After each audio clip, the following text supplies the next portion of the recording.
Esta es la Tierra, tal y como era hace 90 millones de años. Los geólogos llaman a este periodo como el Cretáceo tardío. Eran tiempos de gran calentamiento global, cuando los dinosaurios aún dominaban la Tierra. Daban por hechas sus vidas, seguros en la cima de la cadena alimenticia, ajenos a los cambios que sucedían a su alrededor. Los continentes se alejaban unos de otros, abriendo enormes fallas en la corteza terrestre. Estas se inundaron, convirtiéndose en mares. Las algas prosperaron en un calor extremo, envenenando el agua. Murieron y millones de ellas cayeron al fondo de las fallas.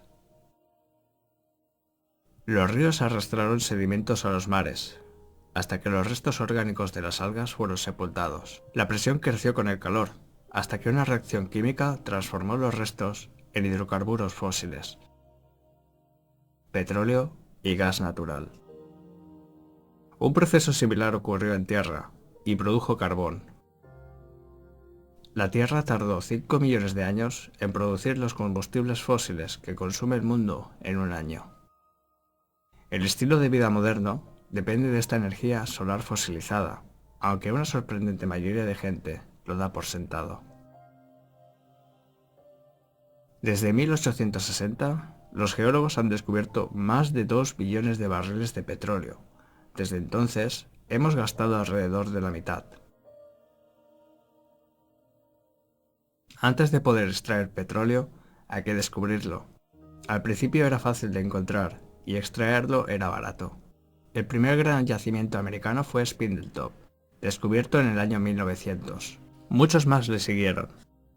Los geólogos rastrearon América y encontraron enormes reservas de petróleo, gas natural y carbón. América producía más petróleo que ningún otro país en el mundo, y esto le permitió convertirse en una superpotencia industrial. Una vez que un pozo empieza a producir petróleo, es solo cuestión de tiempo que empiece su declive. Cada pozo tiene una tasa de producción diferente. Cuando se hace la media de varios pozos, la gráfica resultante se muestra como una campana. Lo habitual es que pasen 40 años desde que un país alcanza el pico de descubrimiento hasta que alcanza el pico de producción, después del cual entra en declive permanente. En los años 50, el geólogo de la Shell, M. King Hubert, predijo que el pico de producción de América sería en 1970. 40 años después del descubrimiento del pico en América, pocos lo creyeron. Sin embargo, en 1970, la producción de petróleo en América llegó al máximo y entró en un declive permanente. Hubert fue exonerado. A partir de ese momento, América dependía cada vez más de las importaciones de crudo, lo que hizo que fuese vulnerable a cortes de suministro y contribuyó a los estragos de las crisis petroleras de 1973 y de 1979.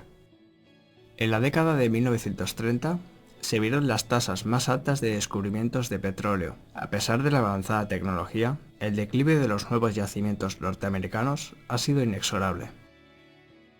Hallazgos más recientes, como en Ámbar, Alaska, en el mejor de los casos proveerían petróleo para 17 meses. Incluso el nuevo yacimiento Jack 2 del Golfo de México solo suministraría unos pocos meses de consumo doméstico. A pesar de ser grandes, ninguno de estos yacimientos está cerca de satisfacer las necesidades energéticas de América. Se acumulan las evidencias de que la producción de petróleo ha llegado a su fin o está a punto de hacerlo. Globalmente, el ritmo de descubrimientos de nuevos yacimientos llegó a su fin en los 60. Más de 40 años después, el declive en los descubrimientos de nuevos yacimientos parece imparable. 54 de los 65 mayores países productores de petróleo han llegado a su techo de producción. La mayoría del resto esperan seguirlos igualmente en un futuro próximo. El mundo necesitará el equivalente a una nueva Arabia Saudí en producción cada 3 años, para cubrir el declive de producción de los pozos actuales. En los años 60 se descubrirían 6 barriles de petróleo por cada barril que se consumía. 4 décadas después, el mundo consume entre 3 y 6 barriles de petróleo por cada barril que se descubre. Una vez que se llegue al pico mundial de producción de petróleo, la demanda de petróleo superará la oferta y el precio de la gasolina fluctuará con fuerza, afectando a mucho más que al coste de repostar un coche. Las ciudades modernas son dependientes de los combustibles fósiles. Incluso las carreteras están hechas de asfalto, un producto derivado del petróleo, así como los tejados de muchas casas. Áreas inmensas serían inhabitables sin calefacción en invierno o sin aire acondicionado en verano. La expansión de las ciudades obliga a la gente a conducir muchos kilómetros al trabajo, escuela y tiendas. Las grandes ciudades han separado las zonas residenciales y comerciales lejos, obligando a la gente a utilizar el coche. Los barrios y muchas comunidades fueron diseñados asumiendo una abundancia de petróleo y energía. Los productos químicos derivados del petróleo o petroquímicos son esenciales en la elaboración de innumerables productos. La agricultura moderna depende enormemente de los combustibles fósiles, como los hospitales, los aviones, la distribución del agua. El ejército de Estados Unidos usa unos 140 millones de barriles de petróleo al año. Los combustibles fósiles son también esenciales para la fabricación de plásticos y polímeros, ingredientes clave en ordenadores, dispositivos de ocio y ropa. La economía global depende actualmente de un crecimiento infinito, demandando un creciente suministro de energía barata. Somos tan dependientes del petróleo y otros combustibles fósiles que una pequeña alteración en el suministro puede tener efectos incalculables en todos los aspectos de nuestras vidas.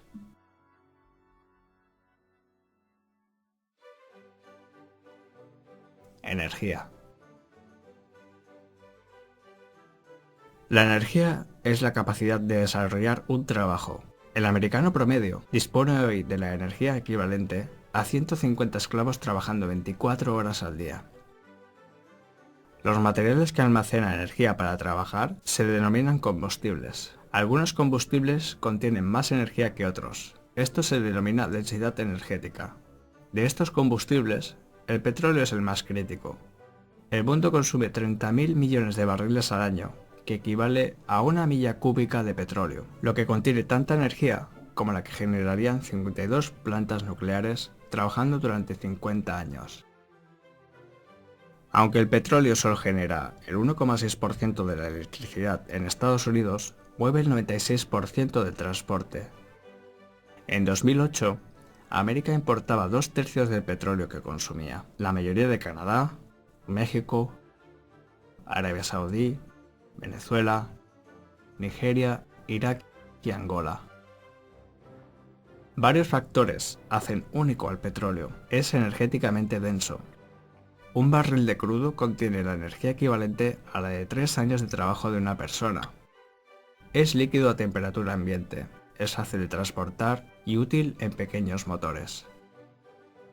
Para conseguir energía, hay que usar energía.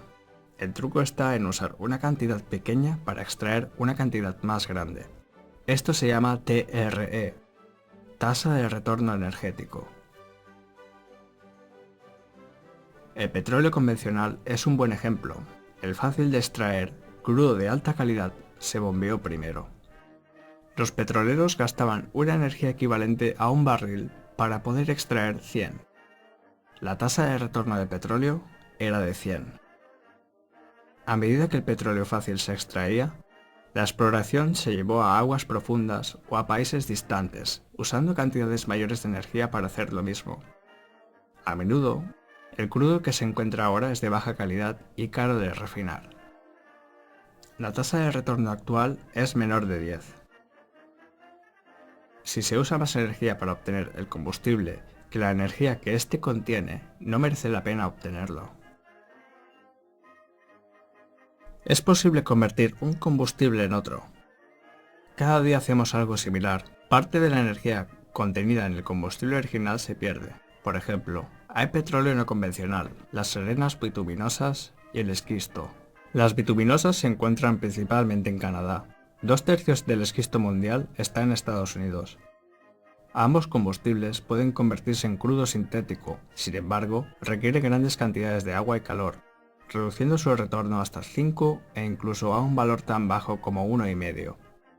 El esquisto es un combustible extraordinariamente pobre. 1 kilogramo contiene aproximadamente 2/3 de la energía de una caja de cereales.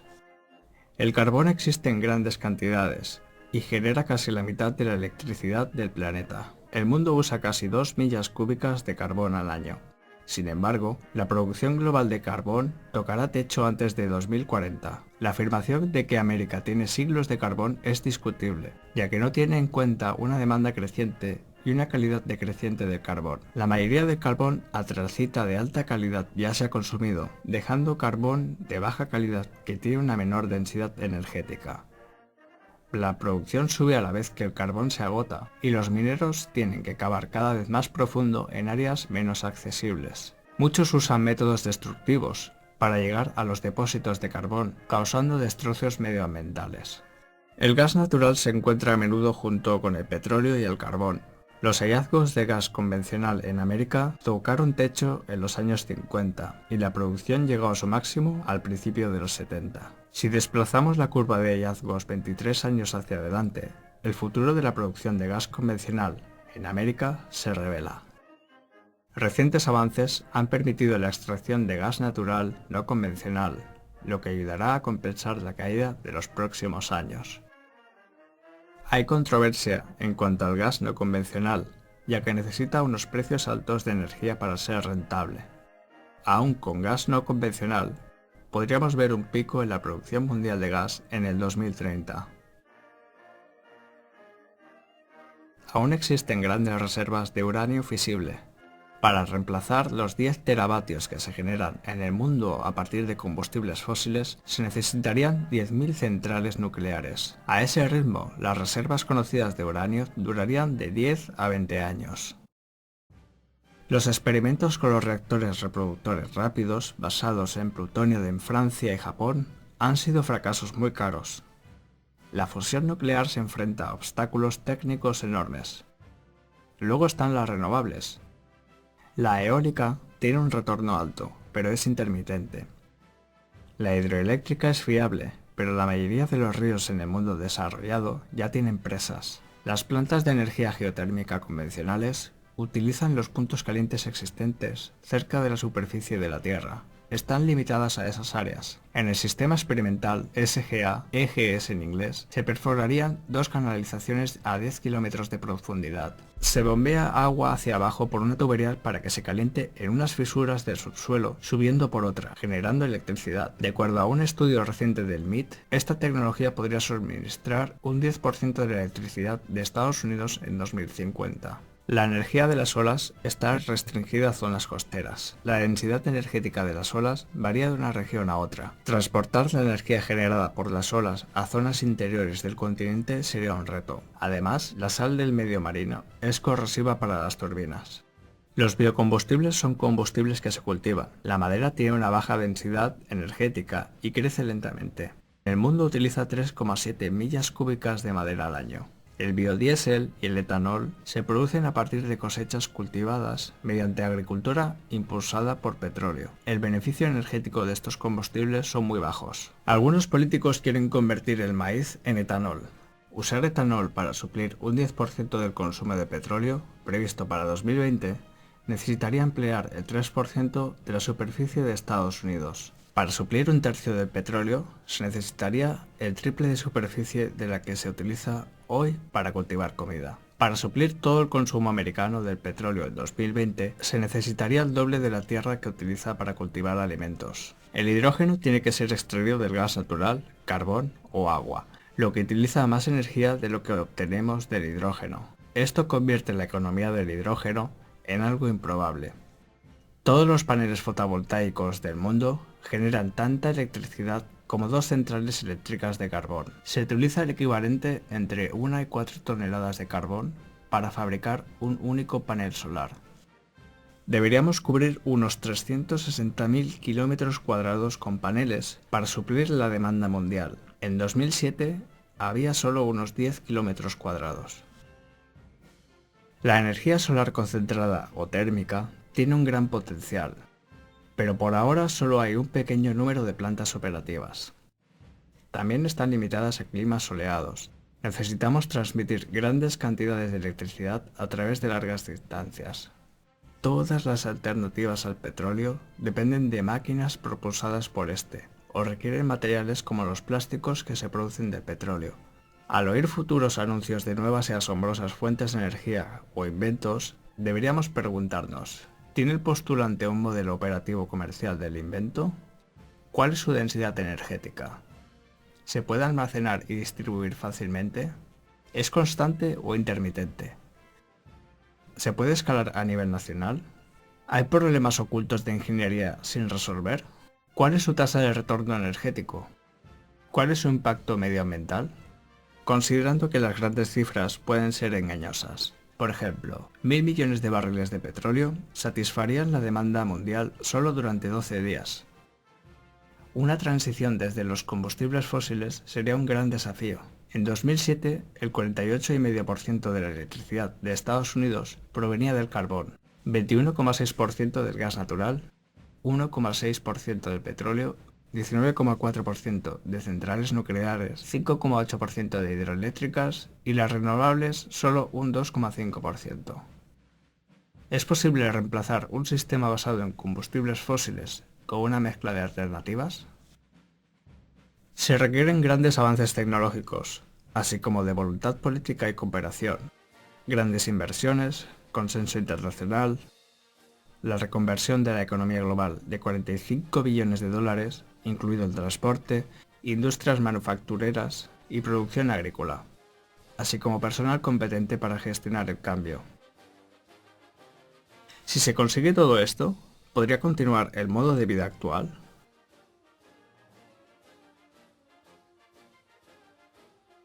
Crecimiento.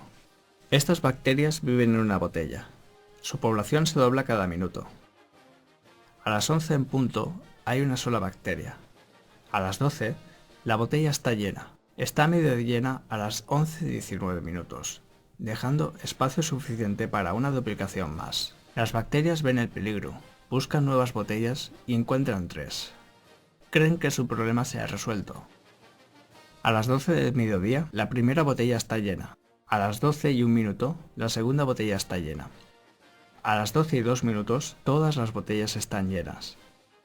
Este es el problema al que nos enfrentamos debido a la duplicación provocada por el crecimiento exponencial. Cuando la humanidad empezó a utilizar el carbón y petróleo como fuentes de combustible, experimentó un crecimiento sin precedentes. Incluso tasas de crecimiento bajas producen grandes incrementos a lo largo del tiempo. A una tasa de crecimiento del 1%, una economía duplicaría su tamaño en 70 años. Al 2% se duplicaría en 35 años. A una tasa de crecimiento del 10%, una economía se duplicaría en solo 7 años. Si una economía crece al 3% medio anual actual, se duplicará cada 23 años. Con cada duplicación, la demanda de energía y recursos excederá a la demanda de todas las duplicaciones previas conjuntamente. El sistema financiero se basa en la asunción del crecimiento, el cual requiere de un suministro creciente de energía para soportarlo. Los bancos prestan dinero que no tienen, en efecto, creándolo. Los prestatarios utilizan el dinero recién creado para construir sus negocios y devolver la deuda, junto con el pago de un interés que requiere más crecimiento. Debido a esta forma de crear dinero a partir de la deuda, la mayoría del dinero mundial representa una deuda con un interés que ha de ser pagado. Sin la continua aparición de nuevas y mayores generaciones de prestatarios para producir crecimiento y así saldar las deudas, la economía mundial colapsaría. Al igual que un esquema piramidal, el sistema debe expandirse o morir. Debido en parte a este sistema de deuda, los efectos del crecimiento económico han sido espectaculares en el Producto Interno Bruto, embalses en ríos, el uso del agua, consumo de fertilizantes, población urbana, consumo de papel, vehículos motorizados, comunicaciones y turismo. La población mundial ha crecido hasta 7.000 millones de personas y se espera que supere los 9.000 millones para 2050. En un planeta plano e infinito, esto no sería un problema. Sin embargo, dado que la Tierra es redonda y finita, en algún momento nos enfrentaremos a los límites del crecimiento. La expansión económica ha dado lugar a incrementos en el óxido nitroso atmosférico y metano, reducción del ozono, incremento de grandes inundaciones, daños a los ecosistemas oceánicos, incluyendo escapes de nitrógeno, pérdida de selvas y bosques, incremento de tierra domesticada y extinción de especies. Si pusiéramos un único grano de arroz en el primer cuadro en un tablero de ajedrez, duplicásemos esta cantidad y pusiéramos 2 granos en el segundo, 4 en el tercero, 8 en el cuarto, y continuásemos de esta manera, poniendo en cada cuadro el doble de granos de arroz que en el anterior, en el momento que llegásemos al último cuadro, necesitaríamos una cifra astronómica de granos de arroz: 9 quintillones 223 cuadrillones 372 trillones 36 billones 854 millones 776.000 granos de arroz, más granos de los que la humanidad ha cultivado en los últimos 10.000 años. Las economías modernas, al igual que los granos del tablero de ajedrez, se duplican cada pocas décadas. ¿En qué cuadro del tablero estamos?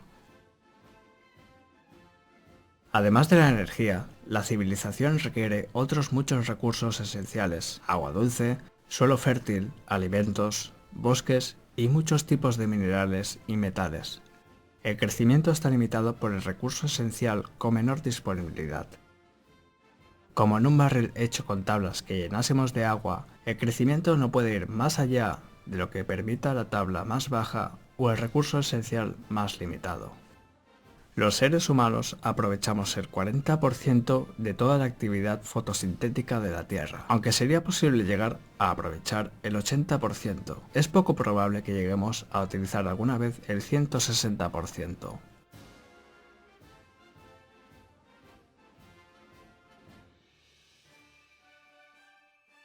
Alimentos. El suministro global de alimentos depende en gran medida de los combustibles fósiles. Antes de la Primera Guerra Mundial, toda la agricultura era orgánica. Tras la invención de los fertilizantes y pesticidas derivados de los combustibles fósiles, se produjeron mejoras a gran escala en la producción de alimentos, permitiendo incrementos en la población humana. El uso de fertilizantes artificiales ha alimentado a mucha más gente de lo que hubiera sido posible con la agricultura ecológica solamente. Los combustibles fósiles son necesarios para los equipos de producción agrícola, transporte, refrigeración, empaquetado en plástico y cocinado. La agricultura moderna utiliza la tierra para transformar los combustibles fósiles en comida y la comida en personas. Se utilizan alrededor de 7 calorías de energía de combustibles fósiles para producir 1 caloría de comida. En América, la comida viaja aproximadamente 2.400 kilómetros desde la granja hasta el consumidor. Además de la disminución de los combustibles fósiles, existen varias amenazas al sistema actual de producción de alimentos. La energía barata, las mejoras tecnológicas y los subsidios han permitido capturas masivas de pescado.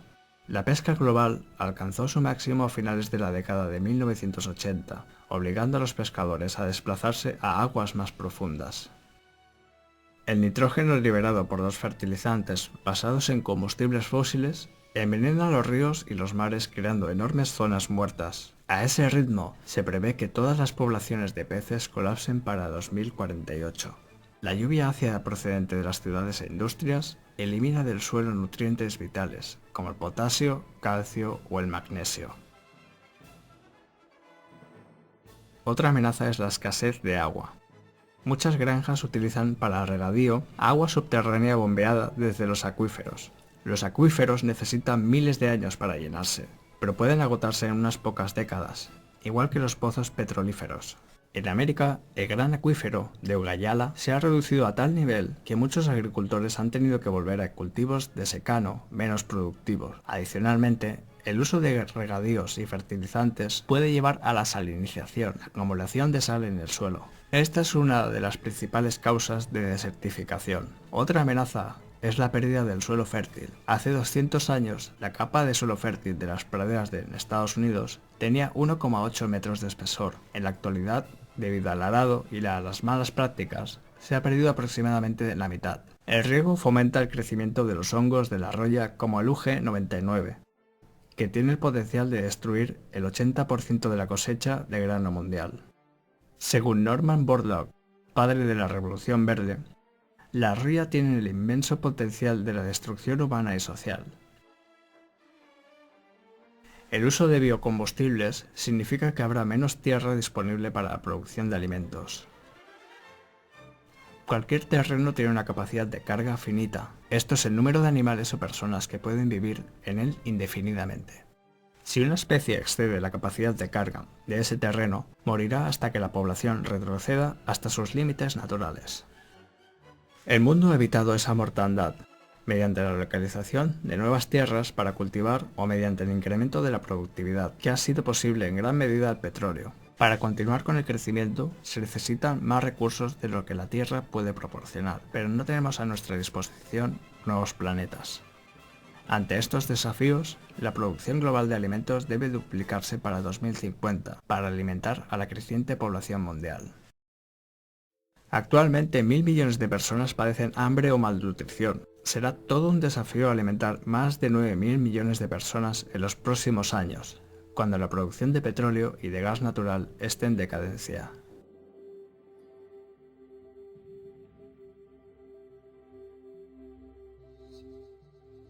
Final feliz. La economía global crece exponencialmente, a un ritmo aproximado del 3% anual, consumiendo cantidades crecientes de combustibles no renovables, minerales y metales, así como recursos renovables, como agua, madera, suelo fértil y pescado más rápido de lo que pueden reponerse. Incluso a una tasa de crecimiento del 1%, una economía se doblará en 70 años. El problema se agrava por otros factores. La globalización permite a la gente de un continente comprar productos y alimentos producidos en otro continente. Las cadenas de suministro son largas e imponen tensiones sobre los limitados recursos petrolíferos. Actualmente dependemos de países remotos para nuestras necesidades básicas. Las ciudades modernas dependen de los combustibles fósiles. La mayoría de los sistemas bancarios están basados en deuda, obligando a las personas a integrarse en una espiral de créditos o devoluciones generando crecimiento. ¿Qué puede hacerse para encarar estos problemas? Muchos creen que la crisis puede evitarse mediante la conservación, la tecnología, el crecimiento inteligente, el reciclado, los coches eléctricos o híbridos, la sustitución o votando. Podemos ahorrar dinero mediante la conservación, pero por sí sola no salvará el planeta. Si algunas personas reducen su consumo de petróleo, la demanda eliminada reducirá el precio, permitiendo a los demás comprar más barato. De la misma forma, un motor más eficiente que utilice menos energía conducirá paradójicamente a un mayor uso de energía. En el siglo XIX, el economista inglés William Stanley Jevons cayó en la cuenta de que las máquinas de vapor más eficientes convirtieron el carbón en una fuente de energía más rentable, lo que impulsó el uso de más máquinas de vapor, que a su vez llevó a un incremento del consumo total del carbón. El incremento del uso consumirá toda la energía o recursos ahorrados mediante conservación. Muchos creen que los científicos resolverán estos problemas con unas nuevas tecnologías. Sin embargo, la tecnología no es energía. La tecnología puede canalizar la energía del trabajo, pero no puede reemplazarla. La tecnología también consume recursos. Por ejemplo, la fabricación de un ordenador consume la 10ª parte de la energía necesaria para fabricar un coche. Las tecnologías más avanzadas pueden empeorar esta situación, pues requieren de minerales raros que también están acercándose a sus límites. Por ejemplo, el 97% de las tierras raras del mundo las produce China, la mayoría de una única mina en el interior de Mongolia. Estos minerales se usan en convertidores catalíticos, motores de aviación, imanes de alta eficiencia, discos duros, baterías de coches híbridos, láseres, rayos X, portátiles, aislamiento de reactores nucleares, discos compactos, bombillas de bajo consumo, fibra óptica y pantallas planas. China empieza a considerar la restricción de la exportación de estos minerales a medida que la demanda se dispara. El llamado crecimiento sostenible o crecimiento inteligente no servirá de ayuda, pues también requiere de minerales y metales no renovables en cantidades crecientes, incluyendo tierras raras. El reciclaje no resolverá el problema, pues requiere energía y el proceso no es eficiente al 100%.